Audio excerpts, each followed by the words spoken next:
Hey, what's happening, guys? I hope you're doing well. Today, I want to spend some time kind of talking about which route is better. Should I go in and write an offer as a buyer in today's market with elevated sales prices and high interest rates? Should I write an offer and ask for a lower sales price, or should I try to get creative with the way that we put the financing together, maybe do some sort of a buy down? Which one works best and why? So let's kind of jump in. I want to explain to you how the buy down works, because really that is a tool that I think is incredibly useful in today's market. It's often overlooked from a lot of buyers. You can use it on a lot of programs, works on conventional, works on VA, works on several of the jumbo programs, works on FHA. There's a lot of programs that offer the buy down strategy. So I want to make sure you understand how to use it. Let's spend some time going over it. So I'm going to share my screen with you and let's dive right in here. So lower sales price or buy down, which one is better? Let's take a look at the first example. So today we're going to use an asking price or sales price at $550,000. We're going to ballpark it at a 7.5% interest rate on a 30-year fix. Now, I know that may not be the exact terms that you end up getting, but we're just going to use that for right now as a sample, as a baseline. We're going to put 10% down. So we have a loan amount of $495,000.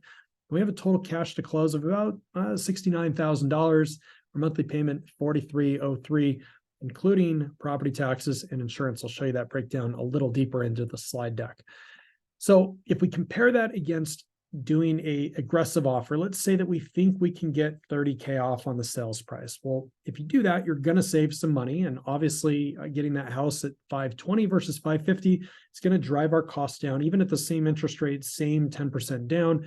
We now have some savings here. We have a monthly payment of $4,077, and we save a little bit of money on the cash to close, but not all sellers are willing to do that. Not everybody's going to take their house that's listed on the market at $550 that probably has multiple offers, and they're going to consider, selling to you for $30K off. There are some home runs that happen every once in a while, but a lot of times you find yourself up against other offers, and so that aggressive ask to reduce the price may not always happen.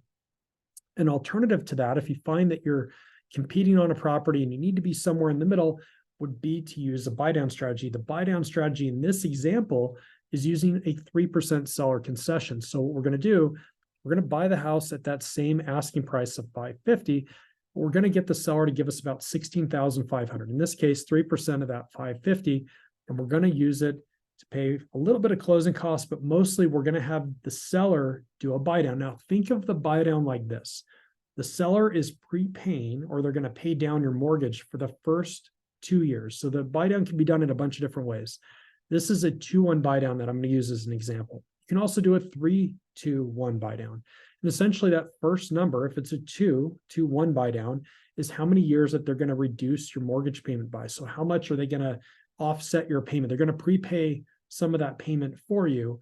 And in this scenario, the first 2 years. So what happens is, it's going to reduce your interest rate by 2% in the first year, 1% in the second year. In the third year, it would go back to market. So if we use a 7.5% interest rate as an example, the first year on this loan would be at 5.5%. The seller is going to pay the difference between 7.5% and 5.5% for that first year.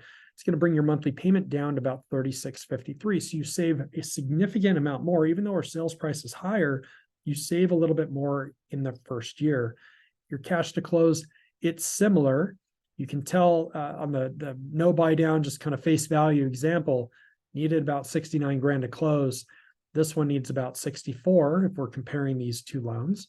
And the reason for that is because we got 3% from the seller. So a good chunk of it bought the payment down. Whatever is left over, we just apply it toward your closing cost. In this case, it brought it down just a little bit further. If I break it down by the payment, so what I wanted you to see here is just kind of how that total sum of payments are built out. You can tell here with face value, no buy down, no sales price reduction, principal and interest to be about $34.61, property taxes $572.92. I carry that same number across the board here to the buy down option, but you'll notice that the one in the middle is a little cheaper, and that's because in that example we bought the home for $520. I'm considering a California property, which is going to adjust the property taxes based on the acquisition price of the house. And so therefore, those property taxes would be just a little cheaper. The insurance is going to be about the same. Whether you buy it at $520 or $550, you're going to get a similar quote. So we left the insurance the same. Mortgage insurance is off a couple of dollars, again, because that lower sales price, that lower loan amount on a 520 purchase is going to have a slightly lower mortgage insurance. But you can tell it's the same on the buy down as it would be at, kind of the face value option. So you save $650 in the first year, or you get real aggressive. And if you got lucky, you had to ask for almost twice as much concession from the seller just to save $226. So in the long run, yeah, it'd be great to get the house price a little cheaper if you can, but sometimes you can't get the seller to come down that much. And these buy down options are another way for you to kind of ease into that payment, let the seller prepay that for you for a little bit and give you a little bit of room to get comfortable with things. I want to show you kind of a hack on this, because a lot of people don't realize that there's a little bit of a hack with these buy downs. So this is going to show you how much money we needed to get. So remember, we got $16,500 from the seller. We need $11,795 from the seller to buy down or prepay that buy down, to bring that payment down a little bit for you. In the first year, that principal and interest, if we go back a slide, you can see right here, principal and interest 2810, right? That's your first year. So the first year, principal and interest. Your second year, it's going to go up a little bit. And your third year, it's going to match that 3461. You can see right over here. That would be kind of considering that long-term payment. What this does is it gives you time potentially to refinance if the rates are favorable, or maybe you have some extra cash you want to throw at the house, you want to refinance at some point down the road, or it's just simply giving you a nice runway to get used to the payments. We run into a lot of people that have a car payment that's expiring soon. They're almost done paying for it, not quite ready yet. They kind of want to wait till rates fall before they react. And sometimes you wait too long and rates come down, well, that brings a whole heap of buyers back into the marketplace, and it potentially could drive the prices back up even higher. And so then you're fighting the other thing, which is, man, the sales price is super high. Even though the rates are low, I still have a high payment. This would allow you to get in the door ahead of that and potentially refinance if rates got better. And again, if you're one of those people that has maybe an auto loan, maybe you have a credit card you're trying to pay off, you could use the savings along the way to offset those other liabilities. Get them out of the way so that when everything settles down, even if you can't refinance, you're going to be comfortable with that longer term payment, that $3461 in this case. Here's the other hack. Let's say that you refinance in the first year. Let's say you refinance in the second year. Somewhere along that journey, you don't get to use all of the seller credit that was allocated to paying your payment down. Any leftover money that you didn't use gets sent back to you against your principal whenever you go to refinance. So we know that, going back one slide, in the first year, the seller is subsidizing your mortgage payment $650 per month. And we got $11,795 from the seller. So let's just say $650 per month. You refinance you make 8 payments, okay? 8 payments, we used $5,200 from the seller, but we got $11,795.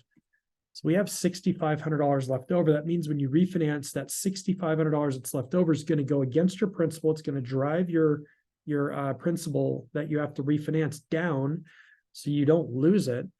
And when you refinance, your principal balance comes down a little bit because you were able to refinance during that window. Same thing would apply if it's in year 2. If you get to all the way to year 3, you've already used all the seller concession. There wouldn't be anything left over to do a principal reduction. But it's nice security to know, hey, if there's a window of time that opens up and I got a great place to go and refinance, well, then take advantage of it. Use that concession that the seller paid. Fix in your mortgage payment, hopefully in a nice, attractive interest rate at that time, and things will be a lot better moving forward. So again, hopefully this helps you. This is a cool hack that we're using with a lot of buyers right now. It helps them kind of get in the door when they otherwise didn't think that they could do it. You guys have any questions at all, here's all my contact information. We'd love to kind of chat with you on a one-on-one basis. My goal is to help guide you, hear what you're doing, help guide you through the process, figure out what loan programs and what options might be available to you, and then help kind of tailor fit something that fits you and your family's need so that you can get into homeownership as soon as possible. All right, guys, until next time, we'll talk to you soon.